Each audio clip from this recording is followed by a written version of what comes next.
Hello, sports fans. Welcome to Super Sports Central. Today we have my week 12 college football predictions. So last week I had a really good week predicting games. I had 16 correct and 3 incorrect, which brings my overall record on the season to 153 correct and 55 incorrect.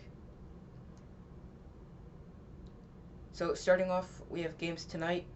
Memphis is visiting number 24 Houston. So Houston has already clinched a spot in the AAC Championship, the American Athletic Conference, and it's likely going to be against Cincinnati. That is definitely the most probable matchup. However, SMU and ECU also still have chances. Houston's won 9 in a row with their only loss week 1 to Texas Tech. I think Houston's going to win in a close game but pull away late with the 37-24 win. San Diego State at UNLV. San Diego State is 9-1, while UNLV is 2-8. They're on opposite sides of the standings, and San Diego State's going to dominate, winning this game 34-14. Next game, we have the biggest blowout of the week. Charleston Southern against Georgia. So Charleston Southern's last game against an FBS opponent, they lost 72-10. And that was to South Carolina. So Georgia is clearly the best team, and I mean that was also 2 years ago in 2019 when Charleston Southern got destroyed by that much. I still think Georgia's going to absolutely demolish them, but I think it's going to be by a score of 63-0, because Georgia's defense is historically good. I don't think they're going to be able to score any points on Georgia's defense, and Georgia's just going to be able to just dominate the entire game. Next game, we have Wake Forest visiting Clemson. So Wake Forest has been really good this season. Their offense has been the reason they are really good. Clemson's had a disappointing season, although they're still a long shot to make the SEC title game. Clemson's going to score. They're going to be able to stop Wake Forest, but Wake Forest will win in a close one. That could go either way. It's going to be a shootout. It's going to be, I have Wake Forest by a final score of 38-34. Next, we have another blowout. We have Prairie View A&M, which is an FCS team, and they're a good FCS team, against Texas A&M. Not really much to say about this game. Texas A&M is going to dominate 52-6.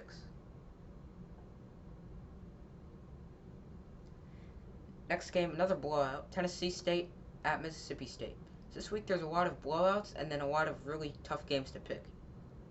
Mississippi State got a much-needed victory over Auburn in somewhat of a shocking win last week, especially since Auburn blew a 28-3 lead in the game. Mississippi State should dominate for this game, and Will Rogers will have another outstanding game for however long he stays in. Mississippi State dominates 52-10. Next game, Illinois at Iowa. This was one of the tougher games, but nowhere near as some upcoming games later in the video. Illinois has upset 2 Big Ten opponents this season, Penn State and Minnesota. Both of them have been very, very low-scoring games. Illinois likes to run the ball a lot. Iowa has a great defense. Iowa also likes to run the ball a lot. It's going to be a lot like the Iowa-Wisconsin game with a different outcome. I have Iowa defeating Illinois 14-10 in a close, low-scoring game. Georgia Tech visits Notre Dame.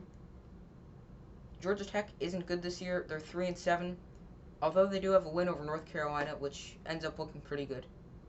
Notre Dame is looking to make a playoff push. They're going to need to win out, and they're going to...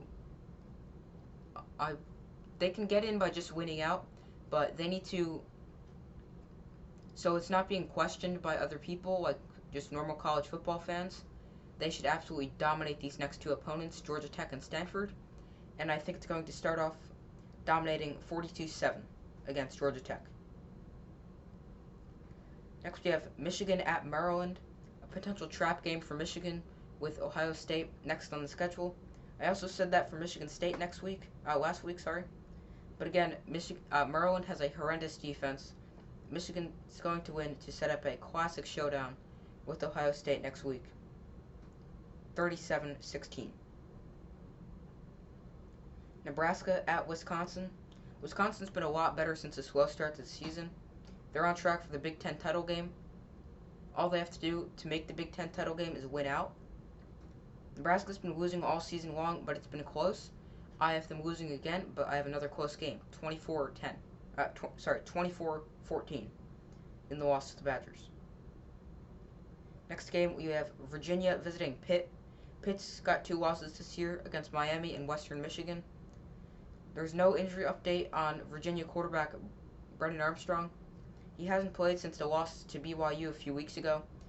Armstrong plays, Armstrong doesn't play.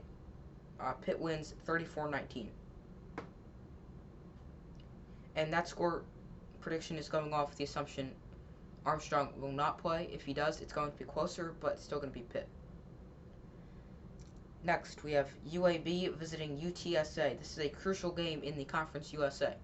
Not many people pay attention to the Conference USA unless like your favorite team is in the Conference USA.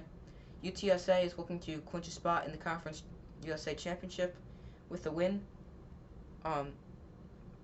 But UAB could also clinch a spot if they win next week with a win today or tomorrow. The game's going to be close because while they're not Power 5 teams, they're both pretty good for non-Power 5 teams. They have no shot at the playoff, even like if UTSA dominates. UTSA has no shot at the playoff. If there's any group of 5 team that would make the college football playoff, it would definitely be Cincinnati. But UTSA is going to sneak out with the 31-28 win. I think it could go either way, but I have Texas San Antonio with the win. Next up, we have BYU visiting Georgia Southern. So BYU is coming off a bye, and Georgia Southern is 0-7 against opponents over 500. I have Georgia Southern falling to 0-8 against opponents over 500, and falling to 3-8 on the season with BYU easily winning 41-20. Next game of the week, we have North Carolina State, or NC State, hosting Syracuse. Syracuse needs to win to have a chance at a bowl game, and NC State lost to Wake Forest last week. I don't really think Syracuse has a chance in this game, although they're definitely going to play as hard as they can, trying to get into a bowl game. But I think NC State is still going to bounce back with the win at 36-13. Next up, we have Baylor going to Kansas State. So Baylor is coming off a win over Oklahoma, potential letdown game for Baylor. I have them on upset alert against a very good Kansas State team.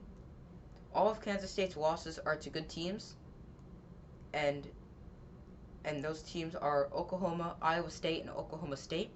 And all of their wins have been by at least 8 points, except for their win against Texas Tech, which was a 1-point win. I think Baylor is on upset alert, as I said before.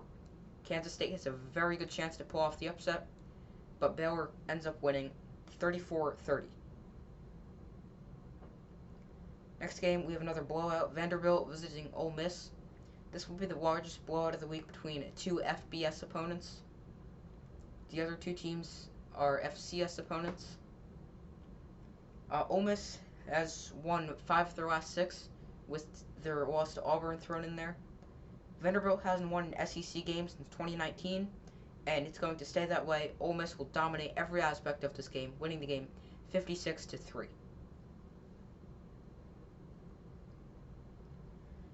Next game, we have Oklahoma State visiting Texas Tech. Oklahoma State is still in the college football playoff hunt. They could clinch a spot in the Big Ten 12 title game with a win. Oklahoma State is going to get the win, but it's going to be close because Oklahoma looms on the schedule next week, and that game is going to be very, very good, and it's going to have lots of playoff implications potentially. I have Oklahoma State beating Texas Tech 38-24. Next game, we have Cincinnati hosting SMU. So Cincinnati is another team on upset alert this week. SMU is a good team. They've lost to Memphis and Houston, and those losses were back-to-back weeks. The Mustangs have lost 2 of their last 3. Cincinnati is going to win the game, but it's going to be very unconvincing, 31-26. Next game, we have Arkansas visiting Alabama. So I wouldn't consider Alabama on upset alert like I would consider Cincinnati or Baylor, but they still have a small chance to lose against a mediocre or above average Arkansas team. Arkansas needs to be able to run the ball. However, Alabama has a great run defense, and I think Alabama is not going to allow Arkansas to have success running the ball, leading to an Alabama win by 20 points, 34-14. Next game, we have Oregon visiting Utah. Oregon is another team I have on upset alert. I have lots of good teams on upset alert this week because they're playing very good opponents. Utah has a chance to win one of these 2 matchups against the Ducks this season. They're very likely to meet again in the Pac-12 championship game, because if Utah loses this game, all they have to do is beat Colorado next week, and they're into the Pac-12 championship. Oregon's going to win, but it is going to be by an extremely slim margin. Oregon wins the game 28-27. Next game, Oklahoma is hosting Iowa State. Preseason, I had this being the only game Oklahoma lost. I have Oklahoma on upset alert for the rest of the season, including this game, because next week is Oklahoma State. Although it probably wouldn't be an upset if they were to lose to Oklahoma State. This game could definitely go either way. And I think Oklahoma will bounce back with the win, but it could definitely be Iowa State with the win. I have Oklahoma defeating Iowa State 37-35. And the reason I'm going back on my preseason prediction is because I thought Iowa State would be a little bit better than they are, and I haven't really been that impressed with Iowa State, and I think Oklahoma is the slightly better team, and I think they're going to come out on top with the slight win. And last, game of the week, Michigan State at Ohio State. So Ohio State is favored by 19 points in this game. I definitely don't think the game is going to be as lopsided as the spread suggests. This is a match of the 2 worst statistical pass defenses in the Big Ten. So Ohio State has a good run defense, but I still think Kenneth Walker will have an outstanding game. And if Michigan State wins this game, he's going to have a phenomenal game like he did against Michigan, scoring 5, maybe at least 4 touchdowns, running for over 150 yards. He'll play a big factor. Michigan State also has a good run defense, and Ohio State has a good running back, Travion Henderson. It's going to be a very good game. Ohio State has the higher scoring offense and better passing offense. I think that's going to be the deciding factor. Ohio State sneaks out with the very, very close 37-33 win. So that's it for this video. Thank you for watching. Like, subscribe, and comment. And go check out the community tab, and you can vote on some of who you think will win some of these games. So like, subscribe, comment, and go vote in the community tab.